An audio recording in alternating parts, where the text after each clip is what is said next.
नमस्ते मित्रों। विशेषण की अपनी क्लास चल रही थी और आज ये विशेषण की तीसरी क्लास है। आज हम विशेषण के इस तीसरी क्लास में विशेषण की जो बाकी की चीज़ें बच गई है उसको हम समझेंगे। साथ ही शुरू से लेके अंत तक हम उसको एनालिसिस भी करेंगे, समग्र करेंगे। विशेषण किसे कहते हैं, विशेषण के अंतर्गत विशेष्य क्या होता है, प्रविशेषण क्या होता है, विशेषण की अवस्थाएं कौन कौन सी होती है और विशेषण के प्रकार, इनके बारे में हमने बातचीत की है।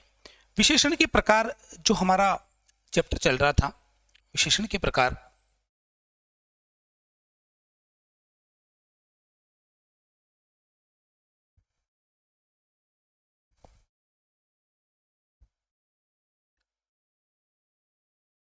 उसके अंतर्गत हमने चर्चा की थी कि विशेषण के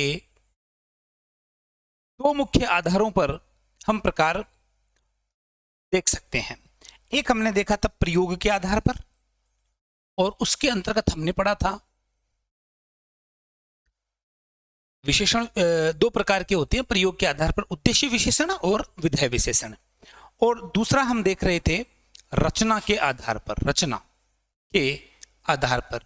और इसके अंतर्गत हमने बात की थी कि विशेषण कितने प्रकार के होते हैं, 4 प्रकार के होते हैं। कौन कौन से होते हैं? तो गुणवाचक विशेषण, संख्यावाचक विशेषण, परिमाणवाचक विशेषण और सार्वनामिक विशेषण। इसके अलावा मैंने आप लोगों को यह भी बताया कि जो व्यक्तिवाचक विशेषण होता है उसको भी हमारे कुछ विद्वान साथी विशेषण के प्रकारों में सम्मिलित करते हैं, लेकिन फिलहाल ऐसी कोई कंसेप्ट जो है वो विभाग के द्वारा या सरकार के द्वारा स्वीकृत नहीं है।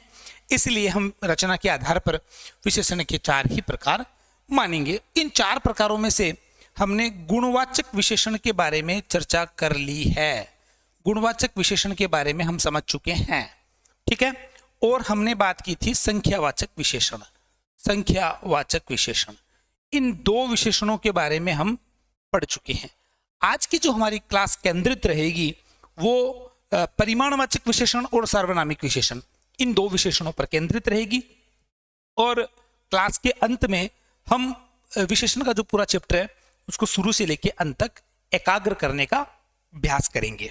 चलिए, तो आज हम बात करेंगे विशेषण के प्रकार के अंतर्गत। मैं यहां पे लिख देता हूं प्रकार, ठीक है। और प्रकार के अंतर्गत जो तीसरा प्रकार है, और तीसरा प्रकार कौन सा है? परिमाणवाचक, परिमाणवाचक विशेषण।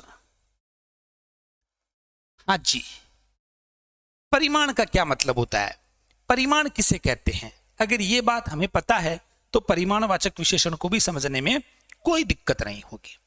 हाँ जी, मैं बात कर रहा हूं परिमाण के बारे में। परिमाण का मतलब होता है मात्रा। परिमाण को नाप तोल के रूप में भी समझा जा सकता है। परिमाण का मतलब मात्रा, परिमाण का मतलब नाप तोल से है। देखिए, समानोच्चारित भिन्नार्थक शब्द जो हैं उनमें आपसे पूछा जा सकता है परिणाम, परिमाण, प्रमाण और परिणाम, इन शब्दों में क्या अंतर है, ये पूछ सकते हैं आपको समानोच्चारित भिन्नार्थक शब्दों में। तो आप लोगों को मैं बता देना चाहता हूं, परिणाम का मतलब तो होता है नतीजा अर्थात रिजल्ट। परिमाण का मतलब होता है क्वांटिटी यानी मात्रा। प्रमाण का मतलब होता है सबूत, ठीक है। और प्रणाम का मतलब होता है नमस्कार करना, नमन करना। यह आप लोगों को जानकारी में रखना है ताकि अगर इनमें से कोई शब्द आपसे पूछ ले तो आप बता सकते हैं, ठीक है। तो हम बात कर रहे थे परिमाण के बारे में, परिमाणवाचक विशेषण के बारे में। हाँ जी, तो परिमाण का मतलब हमने समझ लिया। परिमाण का मतलब होता है नापतोल या मात्रा। तो वे विशेषण जो संज्ञा की परिमाण संबंधी विशेषता बताए, मात्रा संबंधी विशेषता बताए, वो परिमाणवाचक विशेषण कहलाते हैं। यहां हम लिख देते हैं वे विशेषण जो संज्ञा की मात्रा संबंधी यानी नापतोल संबंधी मात्रा संबंधी विशेषता बताते हैं, विशेषता बताते हैं। वो क्या कहलाते हैं? वो परिमाणवाचक विशेषण कहलाते हैं। कैसे? आइए समझते हैं। जैसे मैं लिखता हूं गाय 4 लीटर दूध देती है। यहां पर इस वाक्यांश को समझना आवश्यक है। यहां लिखा हुआ 4 लीटर दूध, तो सबसे पहले तो हम ये समझें कि यहां दूध क्या है। दूध क्या है? दूध अनकाउंटेबल नाउन है, काउंटेबल नाउन नहीं है, गणना करने योग्य संज्ञा नहीं है, अपितु ये गणना नहीं करने योग्य संज्ञा है। अब इसके साथ में हमने एक शब्द, एक संख्या लिखी है 4, और उसके साथ में मात्रा या नापतोल की एक इकाई का प्रयोग भी हमने किया, 4 लीटर। तो ये 4 लीटर क्या है? ये परिमाणवाचक विशेषण कहलाएगा, क्योंकि ये दूध की मात्रा संबंधी विशेषता बता रहा है कि गाय कितना दूध देती है, तो 4 लीटर दूध देती है। मात्रा संबंधी विशेषता बताने के कारण, नापतोल संबंधी विशेषता बताने के कारण इस शब्द को, किसको? 4 लीटर को हम किस श्रेणी में रखेंगे? परिमाणवाचक विशेषण की श्रेणी में रखेंगे, राइट। इसी प्रकार से यहां मैं एक उदाहरण लिख देता हूं कि मेरे भाई के पास 2 बीघा जमीन है। मेरे भाई के पास 2 बीघा जमीन है। जमीन क्या है? जमीन अनकाउंटेबल नाउन है। जमीन की गणना नहीं होती है, बल्कि जमीन की नाप जोख होती है, इसलिए जमीन अनकाउंटेबल नाउन। और इसके साथ में हमने यहां पर जो शब्द प्रयुक्त किया 2 बीघा, 2 क्या है? एक संख्या है, और बीघा क्या है? नापतोल की इकाई है। तो इसमें 2 बीघा को हम किस श्रेणी में रखेंगे? परिमाणवाचक विशेषण की श्रेणी में रखेंगे, क्योंकि ये जमीन की नाप जोख, या यूं कह सकते हैं कि ये मात्रा संबंधी विशेषता बता रहा है। कौन सा शब्द? 2 बीघा, इसीलिए इसे परिमाणवाचक विशेषण माने। चलिए आगे हम बात करते हैं कि ये जो परिमाणवाचक विशेषण होता है, परिमाणवाचक विशेषण जो होता है, इसके कितने रूप होते हैं, अर्थात ये कितने प्रकार का होता है। तो देखिए, पिछली कक्षा में हमने समझा था कि जो संख्यावाचक विशेषण होता है, जो संख्यावाचक विशेषण होता है, वो हमने 2 प्रकार से, उसके 2 प्रकार पढ़े थे हमने। एक पढ़ा था हमने निश्चित संख्या, और एक पढ़ा था हमने अनिश्चित संख्या। उसी प्रकार से परिमाणवाचक विशेषण, ये भी 2 प्रकार के होते हैं। अब ये 2 प्रकार के कौन कौन से होते हैं? तो ये 2 प्रकार के होते हैं। एक तो होता है निश्चित परिमाण। पिछली क्लास में भी मैंने आपको बताया था, पिछली क्लास में भी आपको मैंने बताया था, 1 मिनट,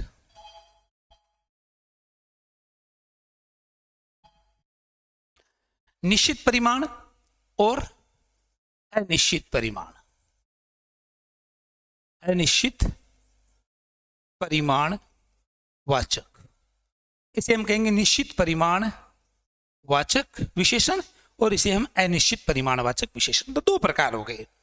अब हमें ये समझना है इनका मतलब क्या है, इनकी कॉन्सेप्ट क्या है। तो परिमाण में निश्चित का मतलब होता है वे संख्याएं या नापतोल संबंधी वे इकाई युक्त संख्याएं जो निश्चितता का बोध कराती है। इकाई युक्त, देखो मेरे शब्दों की तरफ ध्यान देना, इकाई युक्त यानी निश्चित परिमाणवाचक जो विशेषण होते हैं उनमें इकाई का प्रयोग अवश्य होता है, नापतोल की इकाई का प्रयोग अवश्य होता है, एक बात।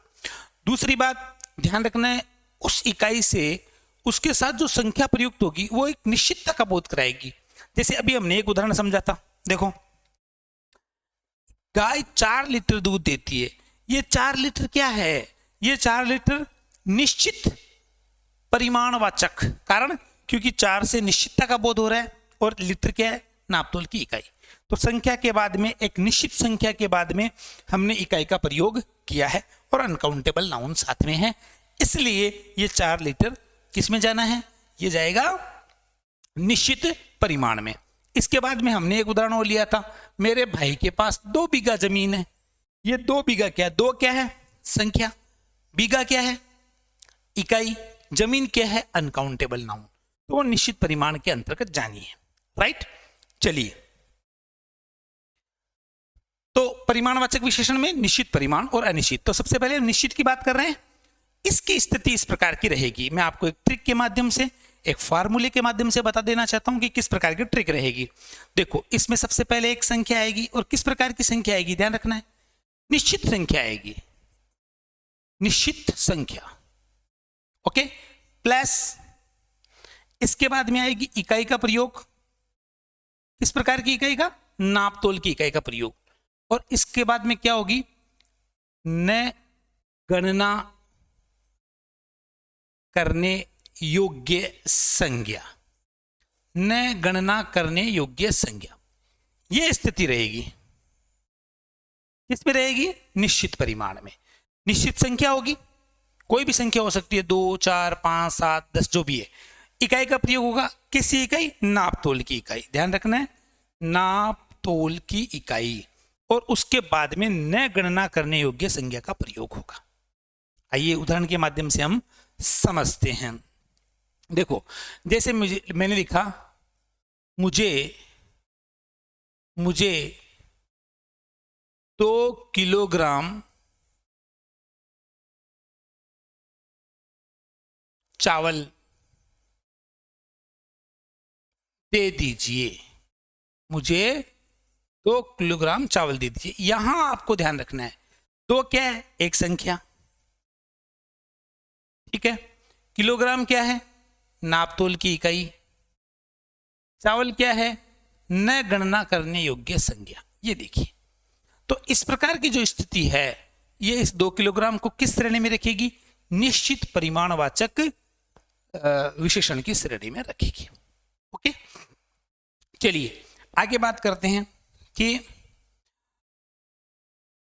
दिल्ली यहां से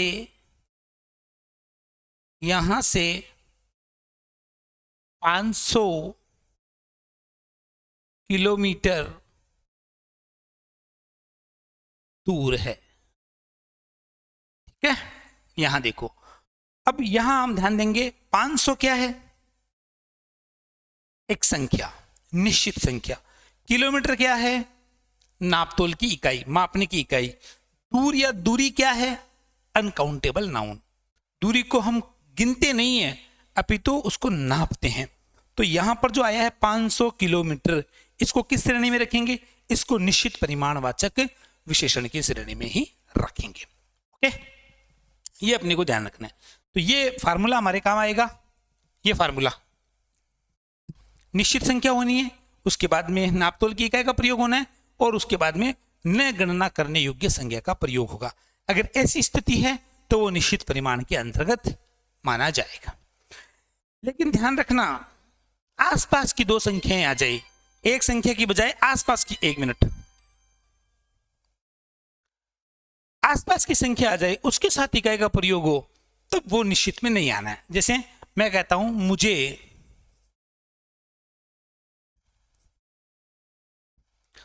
4-5 लीटर दूध की आवश्यकता है। मुझे 4-5 लीटर दूध की आवश्यकता है। अब यहां देखिए, आसपास की संख्या है 4-5, उसके बाद में हमने इकाई का प्रयोग किया है, और उसके बाद में अनकाउंटेबल नाउन आई है। लेकिन यहां यह स्पष्ट नहीं हो रहा है 4 लीटर दूध चाहिए या फिर 5 लीटर दूध चाहिए।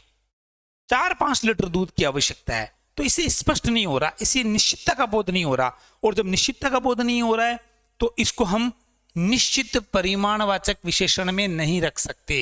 इसे हमें कहां रखना होगा? अनिश्चित में। अनिश्चित के बारे में आगे हम पढ़ेंगे। इसी प्रकार से ध्यान रखना है, कई बार ऐसे प्रश्न भी आ जाते हैं, जैसे मैंने लिख दिया कि राकेश ने बाजार से 2 दर्जन केले खरीदे, ठीक है, 2 दर्जन केले। यहां विद्यार्थी क्या करता है, वो दर्जन को, ये जो शब्द है ना दर्जन, इसको वो क्या मान लेता है, इसको वो नापतोल की इकाई मान लेता है। गलत हो जाएगा। दर्जन एक निश्चित संख्या का बोध कराता है। ध्यान रखना, एक दर्जन में 12 चीजें होती है, 12 वस्तुएं होती है, 12 का समूह एक दर्जन कहलाता है। इसलिए हम दर्जन को नापतोल की इकाई में नहीं रख सकते। यहां स्पष्ट है, 2 दर्जन केले का मतलब हो गया 2 गुणा 12 बराबर 24। कितने केले खरीदे, 24 केले खरीदे। तो ये निश्चित संख्या है, तो इसको हम किस में रखेंगे, निश्चित संख्यावाचक विशेषण, न कि निश्चित परिमाणवाचक विशेषण। इस बात का थोड़ा हमें ध्यान रखना है। दर्जन नापतोल की इकाई नहीं है, ये निश्चित संख्या का बोध कराती है, इसलिए निश्चित संख्यावाचक विशेषण माना जाएगा। ओके, चलिए अब हम बात करेंगे अनिश्चित परिमाणवाचक विशेषण। परिमाणवाचक विशेषण, अनिश्चित परिमाण। अनिश्चित का मतलब होता है ऐसी संख्याएं या ऐसे शब्द जिनसे अनिश्चितता का बोध होता है।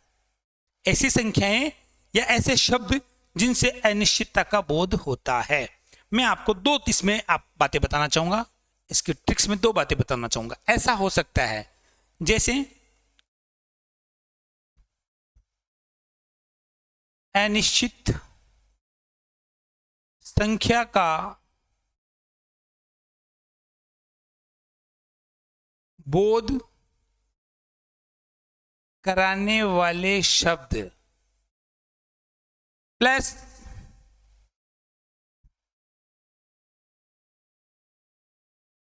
नापतोल की इकाई प्लस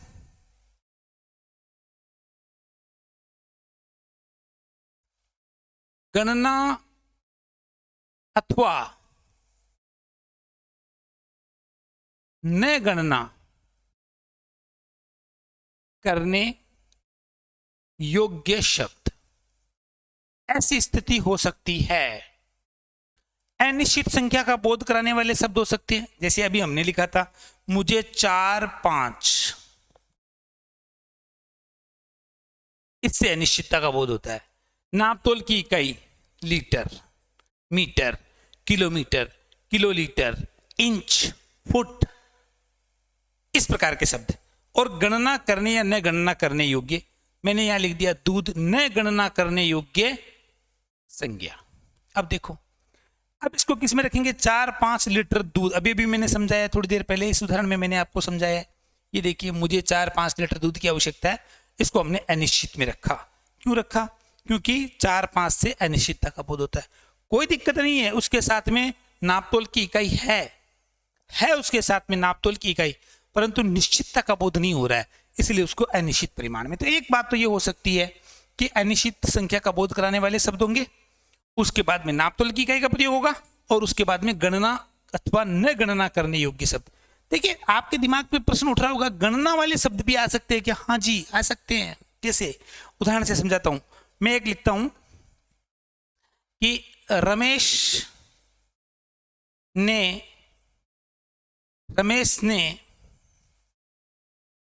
4 केले गरीब बच्चों को दे दिए।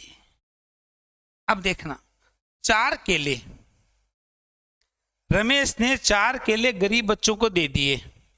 अब यहां पर केले जो है, हम आमूमन उसको तोल कर लेते हैं, लेकिन यहां जो भाव है वो क्या है, वो गणना करने का है। 4 केले मतलब उसकी काउंटिंग की गई है, 1 2 3 4, और वो गरीब बच्चों को दिए। ओके, तो ये जो शब्द है, चूंकि इसके साथ इकाई नहीं है, ये निश्चित संख्या में जाएगा, ये निश्चित परिमाण में नहीं जाएगा। तो रमेश ने 4 केले गरीब बच्चों को दिए, और इसी प्रकार से यही केले वाला उदाहरण जो है वो परिमाण में भी आ सकता है, यदि इसके साथ इकाई हो। अगर यूं होता, रमेश ने 4 किलो केले गरीब बच्चों को दे दिए। तो फिर ये किस में चला जाता? ये चला जाता परिमाण में, और परिमाण में भी किस में? निश्चित परिमाण में। तो ये ध्यान देने वाली बात है कि यहां जो शब्द आया है वो गणना करने योग्य या अथवा न गणना करने योग्य, कोई बात नहीं, हमें उसकी मंतव्य को, उसके थीम को पकड़ना होगा कि उससे निश्चितता का बोध हो रहा है, अनिश्चितता का बोध हो रहा है, संख्या का बोध हो रहा है, या फिर परिमाण का बोध हो रहा है। देखो मैं एक उदाहरण आपको देता हूं। जैसे हमने लिखा कि भाई अपनी बहन के लिए, भाई अपनी बहन के लिए 4 कपड़े लाया। अब बात को समझना है, और यहां आ जाता है भाई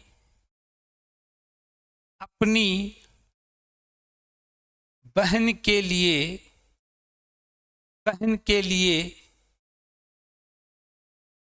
4 मीटर कपड़ा लाया। अब यहां देखिए कि नाउन तो एक ही है, नाउन जो है वो एक ही है, कपड़े कपड़े, लेकिन ऊपर वाला वाक्य जो है उसमें नाप तोल की इकाई नहीं है। नाप तोल की इकाई नहीं, किसमें? ऊपर वाले उदाहरण में सीधा ही लिखा 4 कपड़े। यहां बात जो है वो काउंटिंग की हो गई है, इकाई का प्रयोग नहीं है, इसलिए क्या होगा? ये 4 शब्द किसमें जाएगा? संख्या में, और संख्या में भी किसमें? निश्चित संख्या में। लेकिन नीचे वाला उदाहरण देखो, भाई अपनी बहन के लिए 4 मीटर कपड़ा लाया। यहां पर नापतोल की इकाई है और साथ में संख्या का प्रयोग भी हुआ है। अब ये काउंटिंग में नहीं आएगा, क्वांटिटी में आएगा। तो 4 मीटर कपड़ा परिमाण में, परिमाण में भी किसमें? निश्चित परिमाण में। ठीक है, तो ये बात हमने समझी। हम जो बात कर रहे थे वो कर रहे थे परिमाणवाचक विशेषण की, निश्चित परिमाण और अनिश्चित परिमाण में। तो यहां पर निश्चित परिमाण में अपने को ध्यान देना है, निश्चित संख्या हो सकती है, उसके बाद में नापतोल की इकाई का प्रयोग होगा, और उसके बाद में न गणना करने योग्य संज्ञा का प्रयोग। आमतौर पर न गणना करने योग्य संज्ञा का प्रयोग हो सकता है, लेकिन गणना वाले शब्द भी आ सकते हैं। ऐसा नहीं है कि गणना वाले शब्द नहीं आ सकते, आ सकते हैं, लेकिन अपने को यह देखना है कि क्या इकाई का प्रयोग हुआ है, क्या नापतोल की इकाई का प्रयोग हुआ है, और उस आधार पर अपने को डिसीजन लेना पड़ेगा। ठीक है, और हम यहां भी बात कर रहे थे, देखो अनिश्चित में एक स्थिति तो ये होगी, अनिश्चित संख्या का बोध कराने वाला शब्द होगा 4-5 लीटर, नापतोल की इकाई आ गई, और उसके बाद में गणना या न गणना का। दूसरी स्थिति कैसी हो सकती है? तो पहली स्थिति। दूसरी स्थिति कैसी हो सकती है? जैसे मैंने एक उदाहरण लिया यहां पे, ठीक है, मैं लिखता हूं कि कालिदास, एक सेकंड, हाँ,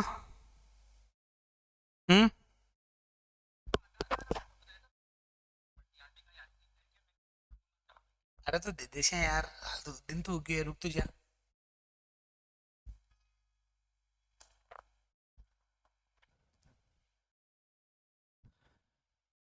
कालिदास को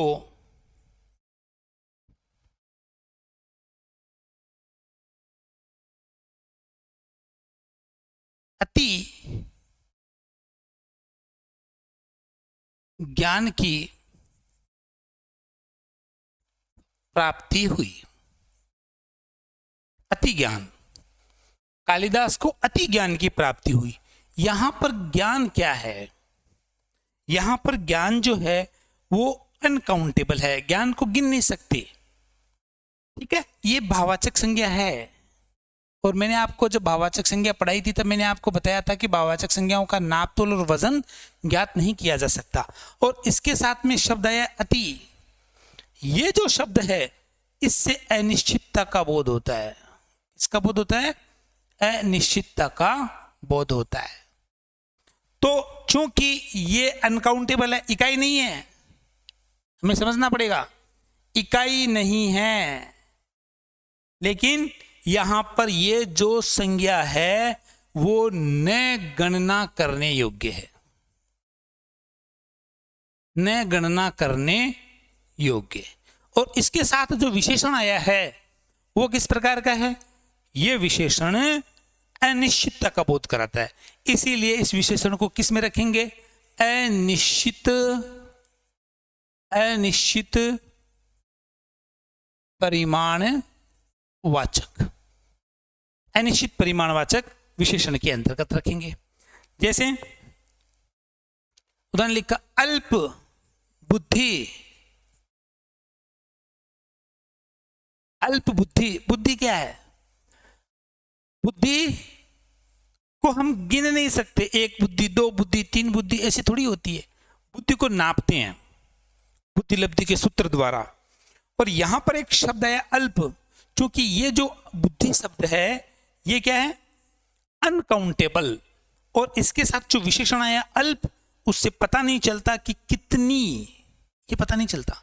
अल्प का मतलब कम, थोड़ा, लेकिन कितना थोड़ा कितना कम वो ज्ञात नहीं, इसलिए अनिश्चितता का बोध कराने वाला विशेषण। तो इसको हम किस में रखेंगे? अनिश्चित परिमाणवाचक विशेषण। तो दूसरी स्थिति कैसी हो सकती है? पहली स्थिति हमने देखी, ये पहली स्थिति है, अनिश्चित संख्या का बोध कराने वाला शब्द, नापतोल की इकाई और गणना करना, गणना अथवा न गणना करने योग्य शब्द, ये पहली बात। दूसरी बात कैसी हो सकती है? दूसरी बात हो सकती है कि अनिश्चित, अनिश्चितता का बोध कराने वाला विशेषण शब्द हो सकता है, ठीक है। और उसके बाद में सिर्फ न गणना करने योग्य, करने योग्य संज्ञा, ये दूसरी। अगर ये स्थिति है तो अनिश्चित परिमाणवाचक विशेषण माना जाएगा। अब इसमें किस प्रकार के अनिश्चितता का बोध कराने वाले विशेषण शब्द कैसे होते हैं, किस प्रकार के होते हैं? तो ये शब्द हो सकते हैं, जैसे आ गए न्यून, अल्प, अति, अत्यंत, बहुत, कम, ज्यादा, अधिक, ऐसे शब्द आ सकते हैं। कई, कुछ, ऐसे शब्द आ सकते हैं। ये अनिश्चितता का बोध कराने वाले शब्द हैं। इनसे निश्चित संख्या का या निश्चित परिमाण का बोध नहीं होता है। परिमाण में अपने को ध्यान रखना है, न गणना करने योग्य संज्ञा का प्रयोग होगा। और अगर हम अनिश्चित संख्या की बात करें तो वहां पर गणना करने योग्य संज्ञा का प्रयोग होगा। वापस सुन लीजिएगा, देखिए दोनों को कंपैरिजन करके पढ़ लेते हैं। अनिश्चित संख्या भी हमने पढ़ ली है और अनिश्चित परिमाण हम पढ़ रहे हैं। दोनों में क्या अंतर है? दोनों में शब्द यही काम आते हैं, तकरीबन यही शब्द काम आते हैं। लेकिन अनिश्चित जो संख्या होती है उसमें यहां पर इन शब्दों के बाद में गणना करने योग्य संज्ञा का प्रयोग होता है, काउंटेबल नाउन का प्रयोग होता है। और अनिश्चित परिमाण में क्या होता है? अनकाउंटेबल नाउन का प्रयोग होता है। That's all. मैं अपेक्षा करता हूं आपको संख्यावाचक विशेषण और परिमाणवाचक विशेषण में भेद करना समझ में आ गया है। फिर भी अगर कोई डाउट हो, कोई बात समझ में नहीं आई हो, गुड मॉर्निंग सर जी, गुड मॉर्निंग अनुज कुमार, कल क्लास क्यों नहीं चला था सर? कल मेरे कोई व्यक्तिगत काम हो गया था घर पे, इस वजह से मैं क्लास नहीं ले पाया। अपनी क्लास नियमित रूप से आती रहेगी। धन्यवाद नरेश। Hello, thank you. आप सब लोग देख रहे हो, अच्छा लग रहा है, बहुत बहुत धन्यवाद। इसी प्रकार से हौसला अफजाई करते रहें। Thank you. हाँ जी, तो ये हमने देखा। अभी तक हमने जो समझा है प्रकार की, अगर मैं बात करूं द टाइप्स ऑफ एडजेक्टिव की बात करूं, गुणवाचक हम पढ़ चुके हैं, संख्यावाचक हम पढ़ चुके हैं, परिमाणवाचक हम पढ़ चुके हैं। अब देखिए, अब हम बात करेंगे किसकी? सार्वनामिक विशेषण की। ये बहुत महत्वपूर्ण है। नंबर 4 है सार्वनामिक विशेषण। ये इंपॉर्टेंट है, महत्वपूर्ण है, और इसमें हमें थोड़ी सावधानी भी रखनी होती है। क्यों सावधानी रखनी होती है? क्योंकि कई बार कंफ्यूजन हो जाता है। ये सार्वनामिक विशेषण सर्वनाम से बनते हैं। ये जो शब्द है ना सार्वनामिक, ये सर्वनाम शब्द में इक प्रत्यय जोड़ने से बना है। सार्वनामिक शब्द सर्वनाम शब्द में इक प्रत्यय जोड़ने से बना है। तो कई बार कंफ्यूजन हो जाता है सर्वनाम में और सार्वनामिक विशेषण में कंफ्यूजन हो जाता है। विद्यार्थी समझ नहीं पाता कि मैं इसे सर्वनाम कहूं या फिर सार्वनामिक विशेषण कहूं। जैसे मैं एक उदाहरण लिखता हूं, वह गधा है, ठीक है, और मैं लिखता हूं वह गधा समझदार है। वह गधा है और वह गधा समझदार है। यहां पर वह का प्रयोग यहां भी हुआ है, वह का प्रयोग यहां भी हुआ है। अब विद्यार्थी की कंफ्यूजन रहता है कि सर वह को क्या माने। तो मैं आपको बता दूं, ये जो ऊपर वाला उदाहरण है वह गधा है, इसमें वह सर्वनाम है। और कौन सा सर्वनाम है? निश्चयवाचक सर्वनाम। याद करो, जब हमने सर्वनाम पढ़ा था तब सर्वनाम के जो भेद हमने पढ़े थे, 6 भेद होते हैं। उसमें से पहला भेद पुरुषवाचक सर्वनाम, दूसरा निश्चयवाचक सर्वनाम, और निश्चयवाचक सर्वनाम 2, ये है और वह। याद करो, मैंने बताया आप लोगों को। उसी प्रकार से निश्चय के बाद में अनिश्चय, प्रश्नवाचक, संबंधवाचक, निजवाचक, और वह गधा समझदार। यहां जो वह आया है वो है सार्वनामिक विशेषण। तो कैसे पता करेंगे, क्या तरीका है जिससे हम सर्वनाम में और सार्वनामिक विशेषण में भेद कर सकते हैं, अन्यथा कंफ्यूजन की स्थिति रहेगी। आइए इसके बारे में दृष्टि डालते हैं। जी देखो भाई, सबसे पहले तो मैं आपको बता दूं, सर्वनाम और जो हम पढ़ेंगे विशेषण, कौन सा विशेषण पढ़ रहे हैं? सार्वनामिक विशेषण। सार्वनामिक विशेषण ये पढ़ रहे हैं। तो आप लोगों को सर्वनाम और विशेषण इन दोनों की परिभाषा अच्छे से आनी चाहिए, क्योंकि परिभाषा में इनका अंतर है, छुपा हुआ है। भाई सर्वनाम किसे कहते हैं? देखो, सर्वनाम हमने पढ़ा था, संज्ञा के स्थान पर प्रयुक्त होने वाले शब्द, प्रयुक्त शब्द, संज्ञा के स्थान पर प्रयुक्त शब्द, वो तो कहलाते हैं सर्वनाम। और विशेषण किसे कहते हैं? संज्ञा सर्वनाम की विशेषता बताने वाले शब्द, विशेषता बताने वाले शब्द। बस इसकी कंसेप्ट को यही हम समझ के चलेंगे। देखिए, संज्ञा के स्थान पर प्रयुक्त होने वाले शब्द। अब भाई जो संज्ञा के स्थान पर प्रयुक्त होते हैं वो कब प्रयुक्त होंगे? जब संज्ञा एब्सेंस रहेगी, जब संज्ञा अनुपस्थित रहेगी, तभी तो उसके स्थान पर वो काम में लिए जाएंगे। तो जो सर्वनाम होते हैं वो संज्ञा के स्थान पर प्रयुक्त होते हैं। इसका मतलब सर्वनाम के साथ संज्ञा नहीं होगी, सर्वनाम के साथ संज्ञा नहीं होगी। लेकिन विशेषण संज्ञा और सर्वनाम की विशेषता बताते हैं, इसका मतलब विशेषण के साथ संज्ञा होगी। मौलिक अंतर समझिए, सर्वनाम के साथ संज्ञा नहीं होगी, क्योंकि सर्वनाम तो संज्ञा की जगह काम कर रहा है, संज्ञा के स्थान पे काम कर रहा है। लेकिन विशेषण के साथ तो संज्ञा होगी। क्यों होगी? क्योंकि विशेषण तो विशेषता बता रहा है भाई संज्ञा की। अगर संज्ञा ही नहीं है तो विशेषता किसकी बताएगा? इसीलिए विशेषण के साथ संज्ञा होगी। तो पहली बात तो ध्यान रखना है, सर्वनाम के साथ संज्ञा नहीं होगी, ठीक है, और विशेषण के साथ संज्ञा होगी। ये थोड़ी सी एक बेसिक बात है, वो अपने को ध्यान रखनी है। कई बार क्या होता है कि सर्वनाम के बाद में संज्ञा होती है, इसका मतलब ये नहीं कि वो सर्वनाम विशेषण बन जाएगा। वो सर्वनाम विशेषण तभी बनेगा जब वो सर्वनाम उस संज्ञा की विशेषता बताने का काम कर रहा हो। जैसे अभी मैंने एक उदाहरण दिया था, समझना, वह गधा है, ये उदाहरण दिया था मैंने। विद्यार्थी क्या सोचता है कि ये देखो सर सर्वनाम आ गया, सर्वनाम के बाद में ये देखो सर संज्ञा आ गई। आपने कहा था सर्वनाम के बाद में संज्ञा नहीं होनी चाहिए, लेकिन ये तो संज्ञा है, तो क्या हम इसे सार्वनामिक विशेषण मान लें? नहीं, ये सर्वनाम के बाद में संज्ञा है, परंतु ये सर्वनाम इसकी विशेषता बताने का काम नहीं कर रहा है। यहां पर वह गधा की विशेषता बताने का काम नहीं कर रहा है, और नहीं कर रहा है तो फिर ये सर्वनाम ही है। यहां हमें इस बारीकी को समझना होगा, इस सूक्ष्मता को समझना होगा। ये सर्वनाम इस संज्ञा की संज्ञा बाद में आई है, बात सही है, लेकिन ये इसकी विशेषता नहीं बता रहा है। अब नीचे वाला उदाहरण देखो, वह है गधा समझदार है। ये उदाहरण दिया था मैंने आप लोगों को भी थोड़ी देर पहले। यहां पे जो वह है क्या है? सर्वनाम। गधा क्या है? संज्ञा।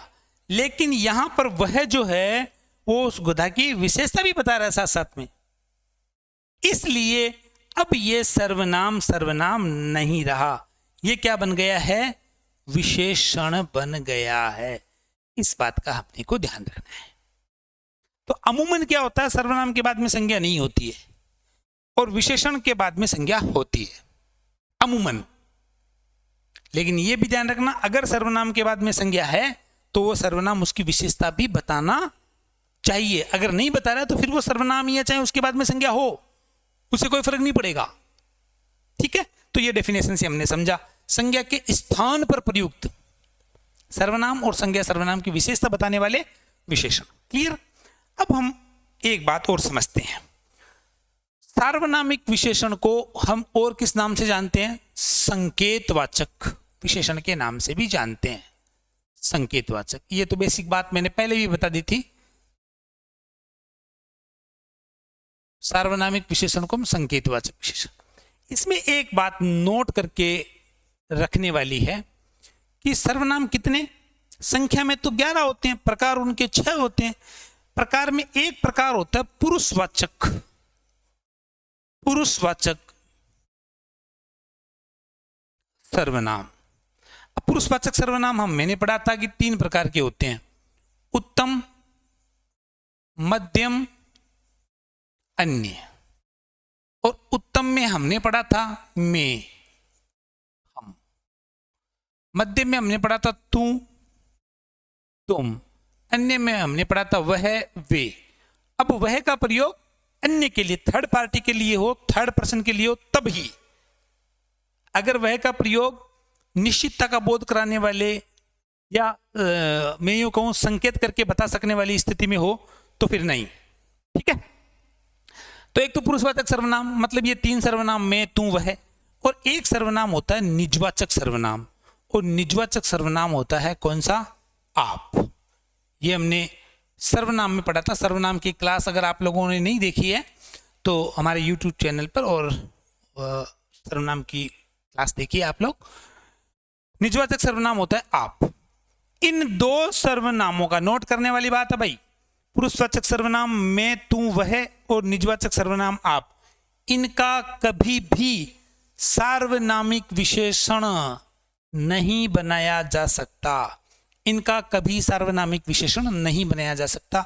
यानी अगर ऐसी स्थिति हो, जैसे मैं कहता हूं तुम बड़े समझदार हो, तुम बड़े समझदार हो, और आपको पूछ ले भाई तुम क्या है? सर्वनाम है, विशेषण है? बस सर्वनाम है, क्योंकि इनका सार्वनामिक विशेषण बनता ही नहीं। इनका सार्वनामिक विशेषण नहीं बनाया जा सकता। ये बात ध्यान रखनी है। तो 2 बातें ध्यान रखनी है, सर्वनाम और सार्वनामिक विशेषण में क्या अंतर है।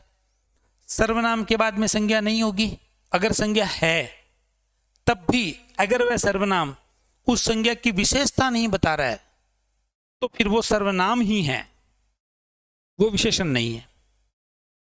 दूसरी बात, पुरुषवाचक और निजवाचक सर्वनाम का सार्वनामिक विशेषण नहीं बनाया जा सकता।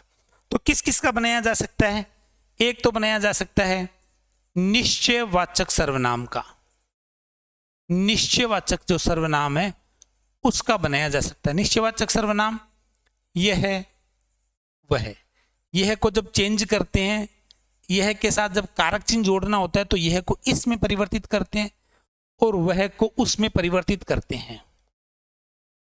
तो ये निश्चयवाचक सर्वनाम का सार्वनामिक विशेषण बनाया जा सकता है और अनिश्चयवाचक सर्वनाम का भी बनाया जा सकता है, ध्यान रखना है। अनिश्चयवाचक जो सर्वनाम होता है उसका भी सार्वनामिक विशेषण बनाया जा सकता है।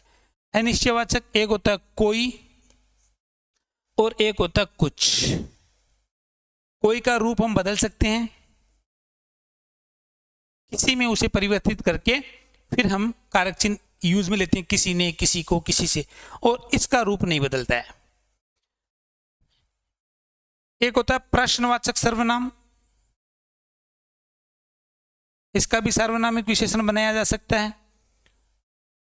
कौन, क्या। कौन को जब परिवर्तित करना होता है तो हम इसको परिवर्तित करते हैं किस में, किसने, किसको, किससे, और क्या का रूप नहीं बदलेगा। और एक अंतिम है संबंधवाचक सर्वनाम, और संबंधवाचक सर्वनाम होता है जो होता है।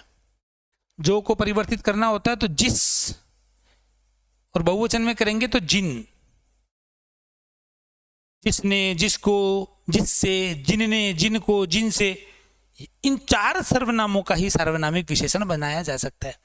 यह वह का बनाया जा सकता है, कोई कुछ का बनाया जा सकता है, कौन क्या का बनाया जा सकता है, और जो का बनाया जा सकता है। ठीक है, केवल इन्हीं का, पुरुषवाचक का और निजवाचक का कभी सार्वनामिक विशेषण नहीं बनेगा, ये ध्यान रखना है। अब देखो, इसकी एक ट्रिक भी आप लोगों को मैं बता देता हूं, ध्यान रखना क्या होगा। ट्रिक में सर्वनाम आएगा, सर्वनाम के बाद में संज्ञा आएगी, और सर्वनाम के बाद में संज्ञा आकर अगर वाक्य खत्म हो जाता है तब तो ये सर्वनाम ही है।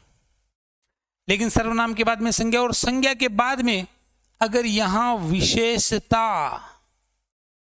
बताने वाला कोई शब्द या वाक्यांश हो तो फिर ये सर्वनाम सार्वनामिक विशेषण बन जाता है। सार्वनामिक विशेषण, ये बात अपने को ध्यान रखनी है। सर्वनाम के बाद में संज्ञा होगी, ये स्थिति रहेगी। सर्वनाम होगा, सर्वनाम के बाद में संज्ञा होगी, संज्ञा के बाद में अगर विशेषता बताने वाला कोई शब्द हो या वाक्यांश हो तो इस सर्वनाम को किस में रख देंगे, सार्वनामिक विशेषण में रखेंगे। यह है सार्वनामिक विशेषण की कंसेप्ट। जैसे मैं लिखता हूं,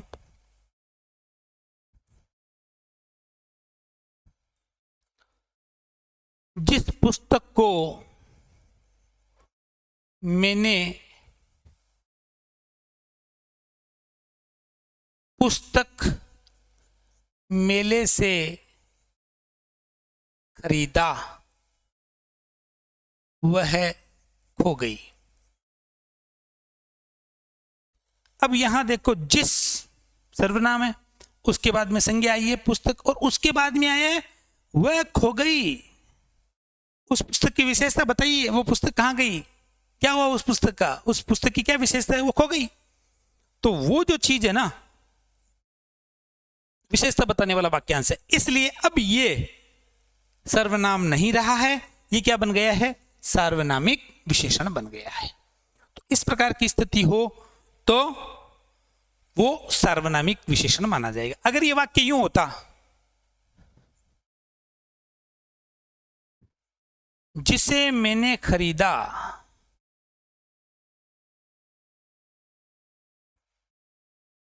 वह पुस्तक खो गई। अब यहां पर ये क्या है, ये सिर्फ सर्वनाम ही है, क्योंकि यहां पर कहीं पुस्तक का जिक्र नहीं हुई। संज्ञा के स्थान पर यह प्रयुक्त हुआ, जिसे मैंने खरीदा वह पुस्तक खो गई। इसलिए चूंकि यहां संज्ञा नहीं है तो फिर यह सर्वनाम है, यहां संज्ञा है तो ये फिर विशेषण, और संज्ञा के बाद में अपन ये भी देख रहे हैं कि विशेषता बताने वाला शब्द भी मौजूद है। तो ये थी हमारी विशेषण की कंसेप्ट। अब देखिए, मैंने आपको कहा था कि क्लास के अंत में हम उसको समग्र विवेचन कर लेंगे। तो हमने क्या पढ़ा था, फास्टली देख लेते हैं। विशेषण, संज्ञा और सर्वनाम की विशेषता बताने वाले शब्दों को विशेषण कहते हैं, उसके बाद में हमने देखा था विशेष्य क्या होता है, संज्ञा और सर्वनाम को ही विशेष्य कहा जाता है, ध्यान रखना है, संज्ञा और सर्वनाम को ही विशेष्य कहा जाता है। प्रविशेषण क्या होता है, विशेषण की विशेषता बताने वाले शब्दों को, विशेषण की इसकी विशेषता अगर कोई शब्द बताता है तो उसे हम प्रविशेषण कहते हैं। उसके बाद में हमने क्या देखा था, हमारी जो पहली क्लास हुई थी उसमें अवस्थाएं भी हमने देखी थी। 3 अवस्थाएं होती है, मूल अवस्था, उत्तरावस्था और उत्तमावस्था, यानी positive degree, comparative degree and superlative degree. विशेषण का किस रूप में प्रयोग हुआ है, अगर विशेषण का इस प्रकार से प्रयोग हुआ है कि किसी के साथ कोई तुलना नहीं, केवल विशेषता बताने के लिए विशेषण का इस्तेमाल हुआ है, तो फिर वो विशेषण की मूल अवस्था है। लेकिन अगर 2 में तुलना होती है, 2 व्यक्तियों में, 2 वस्तुओं में, 2 स्थानों में, 2 इकाइयों में, और विशेषण का जिस रूप में प्रयोग किया जाएगा वो विशेषण की उत्तरावस्था होगी। अगर एक व्यक्ति की, एक वस्तु की, एक स्थान की तुलना शेष व्यक्तियों से, शेष स्थानों से, शेष वस्तुओं से हो, यानी बाकी बचे हुए व्यक्तियों से, बाकी बचे हुए स्थानों से, बाकी बची हुई वस्तुओं से हो, और वहां हम विशेषण का जो रूप काम में लेते हैं वो विशेषण की उत्तमावस्था कहलाती है। ठीक है, उत्तरावस्था और उत्तमावस्था का निर्माण हम तर प्रत्यय और तम प्रत्यय लगाकर भी कर सकते हैं। विशेषण के साथ तर प्रत्यय लगा दोगे तो उत्तरावस्था बन जाएगी, और विशेषण के साथ तम प्रत्यय लगा दोगे तो वो उत्तमावस्था बन जाएगी। ये हमने देखा। फिर हमने देखा प्रकार। प्रकार में मैंने आपको 2 बातें बताई, एक प्रयोग और एक रचना। प्रयोग में 2 बातें हैं, एक तो है उद्देश्य और एक है विधेय। उद्देश्य के अंतर्गत, उद्देश्य विशेषण के अंतर्गत यदि संज्ञा सर्वनाम से पहले विशेषण आया है, पहले, तो फिर वो उद्देश्य, और बाद में आया तो फिर वो विधेय। रचना के आधार पे हमने देखा, रचना के आधार पे हमने देखा था, एक तो देखा था गुणवाचक। मैंने कहा था गुण की जो कॉन्सेप्ट होती है वो बड़ी विस्तृत होती है, उसमें गुण, दोष, दशा, दिशा, अवस्था, स्थिति, रंग, स्वाद, गंध सभी सम्मिलित है। अगर कोई विशेषण, अगर कोई शब्द किसी संज्ञा की गुण, दोष, स्थान, स्थिति, अवस्था, दशा, दिशा, गंध, रंग, स्वाद विशेषता बताता है तो फिर वो गुणवाचक है। गुणवाचक को मैंने बताया था एक ट्रिक है, आप कैसा और कैसी का प्रयोग करके गुणवाचक विशेषण की पहचान कर सकते हो। फिर हमने बात की थी संख्यावाचक, और संख्या मैंने आप लोगों को बताया था, संख्या क्या होती है, काउंटेबल होती है, संख्या को हम गिन सकते हैं। नंबर को हम गिनते हैं। 2 प्रकार की संख्याएं होती है, एक निश्चित और एक अनिश्चित। जो निश्चितता का बोध कराए वो निश्चित संख्यावाचक विशेषण, और जिनसे निश्चितता का बोध नहीं होता है वो अनिश्चित संख्यावाचक विशेषण।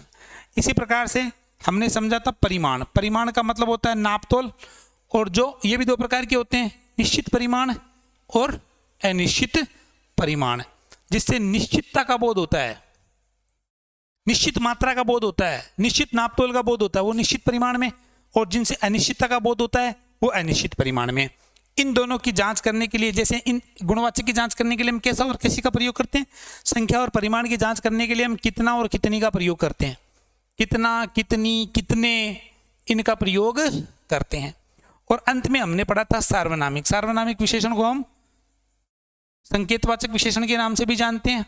स्थिति कैसी रहेगी, 2 बातें ध्यान रखनी है, एक तो पुरुषवाचक सर्वनाम का और निजवाचक सर्वनाम का कभी सार्वनामिक विशेषण नहीं बनाया जा सकता। ठीक है, बाकी निश्चयवाचक का बनाया जा सकता है, अनिश्चयवाचक का बनाया जा सकता है, प्रश्नवाचक का बनाया जा सकता है और संबंधवाचक का बनाया जा सकता है। लेकिन ध्यान रखना है, स्थिति कैसी होगी, सर्वनाम आएगा, सर्वनाम के बाद में संज्ञा आएगी, संज्ञा के बाद में विशेषण आएगा। ठीक है, तो फिर ये सर्वनाम सार्वनामिक विशेषण बन जाएगा। अगर सर्वनाम के बाद में संज्ञा आके और वाक्य खत्म हो जाता है तो फिर ये सर्वनाम ही रहेगा। ओके, ये थी हमारी विशेषण की कंसेप्ट। तो 3 पार्ट में हमने विशेषण की कंसेप्ट को अच्छे से समझा है। आप तीनों पार्ट को अच्छे से देखिए, एक एक बात को धीरे से समझने का प्रयास कीजिए। कोई बात अगर समझ में नहीं आई है, कोई तथ्य अगर समझ में नहीं आया है तो आप कमेंट बॉक्स में कमेंट कर दीजिएगा, मैं 100% उसका उत्तर दूंगा। आगे के चैप्टर के लिए आज इजाजत दीजिए। Thank you.